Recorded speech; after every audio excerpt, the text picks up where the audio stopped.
Assalamu alaikum students, welcome back to your online classes.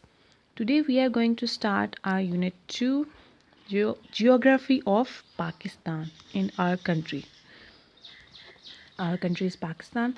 Okay, first of all I'd like to tell you about how to start your notebook. Okay, आपने आपसे notebook में काम start करना है. You will leave your first page.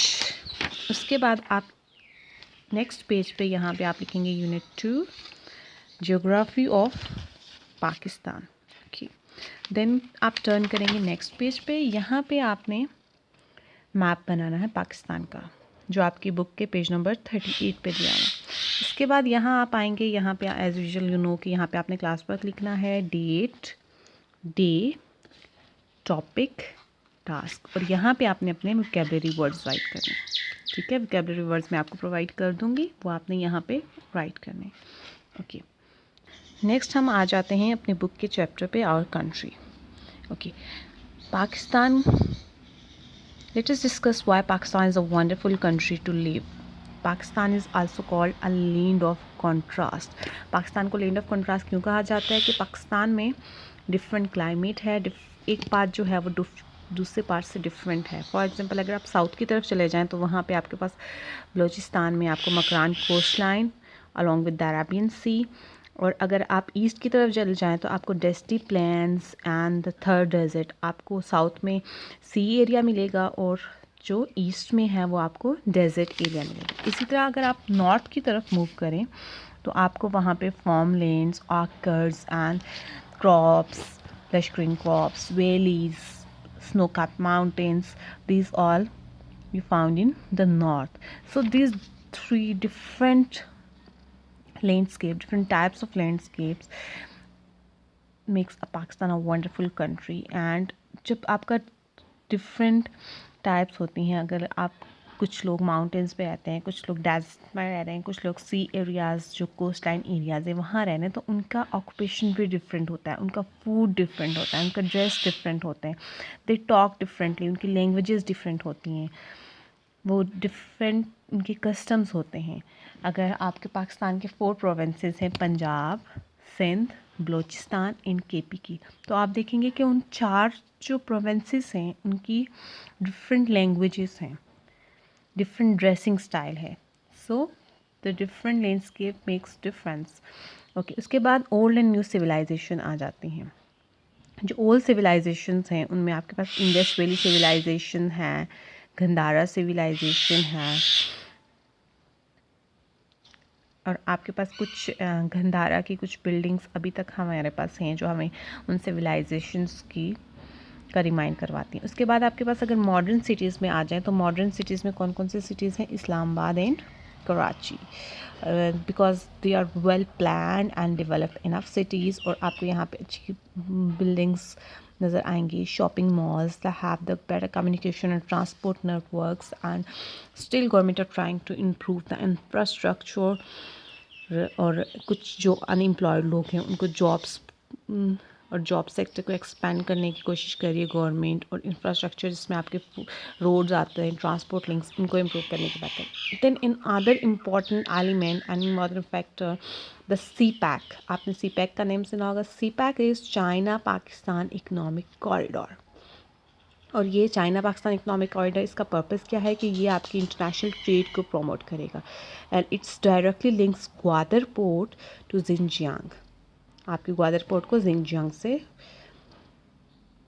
Connect करता है, और ये आपकी जो इकोनॉमिक बिल्डअप है उसके लिए बहुत बेनिफिशेंट है, और ये आपकी इकॉनमी को प्रमोट करेगा. नेक्स्ट सब कुछ सिटीज़ आ जाती हैं. जैसे फर्स्ट हमारे पास आ जाती है गिलगित बल्तिस्तान, गिलगित एंड हुंज़ा. गिलगित एंड हुंज़ा ये आपके नॉर्थ में वाक़या है, और गिलगित में एक अदर हाईएस्ट माउंटेन है, वो कौन सी है? K2.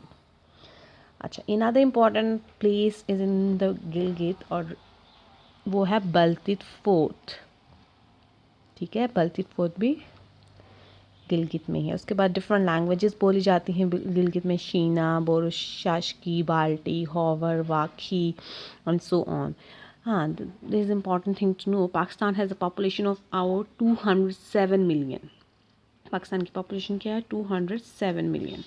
ओके, नेक्स्ट कुछ और इम्पॉर्टेंट सिटीज़ आ जाती हैं, जिसमें कराची है सबसे लार्जेस्ट सिटी है, followed by Lahore, Lahore is the second largest city, फिर फैसलाबाद, रावलपिंडी, हैदराबाद, मुल्तान, गुजरांवाला, कोयटा, इस्लामाबाद।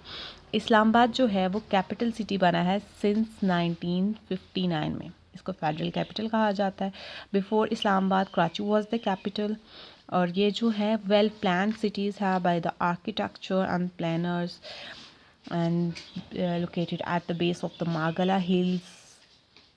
ओके कुछ इंपॉर्टेंट प्लेसेस हैं इस्लामाबाद में जो आपको पता होगा, क्योंकि आप लोग सब लोग इस्लामाबाद में रहते हैं, like Supreme Court, the Pakistan Monument, Presidency, Secretariat, Quaid-e-Azam University, National Assembly, Daman-e-Koh, Faisal Mosque, Rawal Lake, Jasmine Garden, Lok Virsa and shrine of बरी इमाम।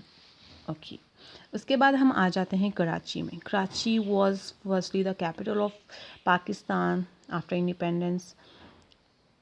देन द सबसे इम्पॉर्टेंट जो है ये कराची जो है, कराची का सी और वहाँ पे जो नेशनल हार्बर है किमाड़ी, वो एक इम्पॉर्टेंट पोर्ट है और मेन पोर्ट है पाकिस्तान का, किमाड़ी पोर्ट। ओके इसके बाद मॉडर्न सिटी कहलाया जाता है, जैसे हमने पहले डिस्कस किया था कि इस्लामाबाद और कराची और द मॉडर्न सिटी, और वहाँ पे इंटरनेशनल एयरपोर्ट है जिसको कायद-ए-आज़म मोहम्मद अली जिन्ना एयरपोर्ट कहा जाता है। उसके बाद बहुत इंपॉर्टेंट बिल्डिंग्स हैं, बहुत इंपॉर्टेंट फैक्ट्रीज़ हैं। इसको कराची को इंडस्ट्रियल एंड ट्रेडिंग स्टेट भी कहा जाता है, Sindh industrial and trading state, क्योंकि वहाँ पे बहुत ज़्यादा फैक्ट्रीज़ हैं एंड बिल्डिंग्स हैं। देन कुछ इंपॉर्टेंट प्लेसेस हैं, जैसे इस्लामाबाद में इसी तरह कराची में भी हैं, बाग जिना है, उसके बाद cotton exchange, the governor house है, सिंध क्लब है, Karachi Gymkhana, in all the things. फिर उसके बाद आ जाता है Quaid-e-Azam museum, the national museum and the maritime museum. ये भी एक इम्पॉर्टेंट प्लेसेस हैं, प्लेसेस टू विजिट। एंड बाग है इब्न कासिम, अनदर इम्पॉर्टेंट। देन आपके पास लाहौर आ जाता है जो दरियाए रावी के पे वाक़या है, और लाहौर जो है आपका प्रोविंशियल कैपिटल है पंजाब का। इसमें भी बहुत से इंपॉर्टेंट प्लेसेस हैं, जैसे बादशाही मस्जिद है, मीनार पाकिस्तान है, और मोती मस्जिद है, वज़ीर खान मस्जिद है, और शाही किला है वहाँ पे, ज़ू है, और नूरजहाँ का भी वहाँ पे मज़ार है। उसके बाद शालीमार गार्डन है।